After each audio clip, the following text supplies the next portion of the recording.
projects jointly. And one of the important flagship projects that we are looking at is doing a cancer hospital jointly in Kenya. And both Prime Ministers agreed that this was something we should take forward. Prime Minister Abe also, Prime Minister also then requested for Japan's support for a new initiative that he will launch later this year.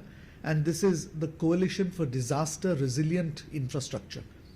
He explained very briefly what this initiative was, and then he suggested that Japan's support, because of its experience, that Japan's support would be important for this important new initiative that Prime Minister and India are preparing to launch. So he sought Japan's assistance and support in this regard. Both of them then agreed that prior to his visit to India later in the year, a number of important meetings would take place, but the most important would be the first 2+2 ministerial meeting.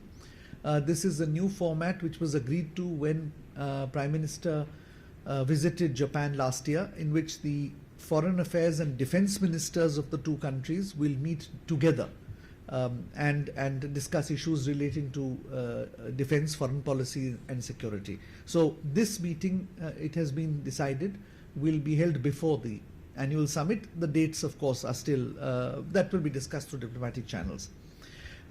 Finally, of course, they both observed that they would be meeting again tomorrow morning in the context of a trilateral meeting between Japan, India and the United States.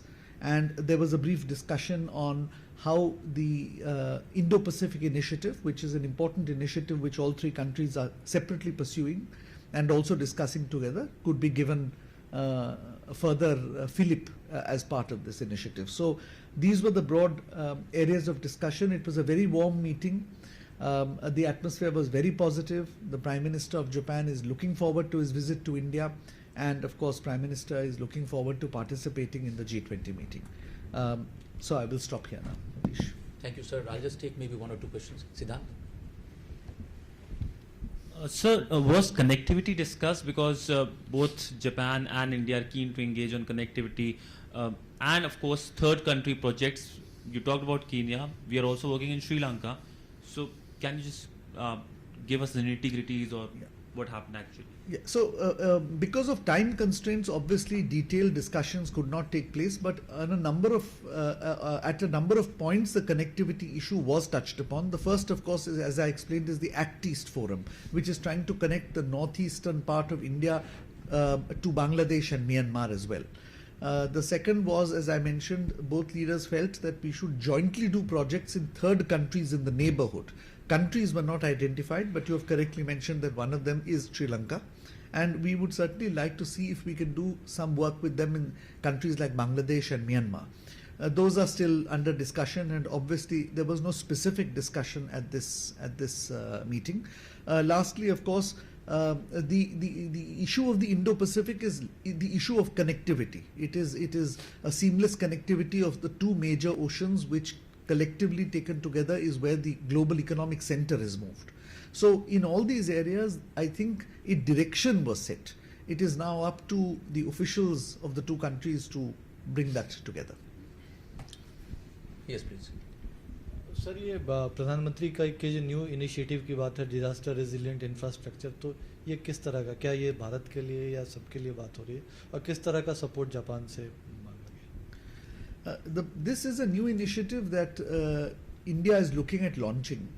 It is essentially a loose virtual coalition of countries which have capacity in handling post-disaster infrastructure development. That capacity could be financial, it could be human resources, it could be experience, or it could be all of them together.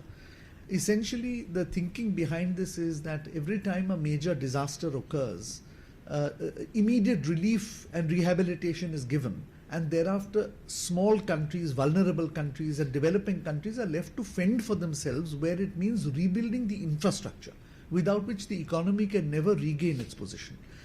And the Prime Minister's view is that since there are capacities all over the world, is it not possible for us to link these capacities together so that if a disaster occurs in any country, the leadership and government of that country understands whom to go to and how to access it, rather than beginning from scratch.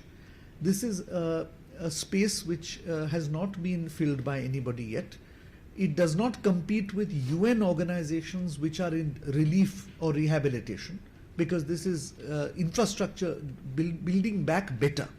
And therefore, Prime Minister felt that this is an area in which India, with its experience, with its capacity to handle disasters, can take a lead in. We will be approaching this was briefly flagged at the G20 in Argentina. And therefore Prime Minister in that context approached Japan. We will be approaching other leaders as Prime Minister meets them during the summit. And the intention is actually to launch this sometime later in the year. Precise details will obviously be given later. Ji, Akhilesh ji. Prime Minister Abe was in Iran recently, and suppose that he was talking to Iran.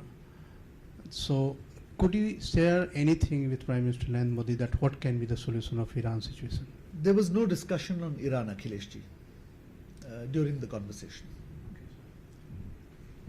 Thank you. This concludes the special briefing. Thank you, sir, and thank you all for joining. Thank you. I will be doing regular briefings as and when these bilateral meetings take place and so on. So I look forward to seeing you all. Thank you.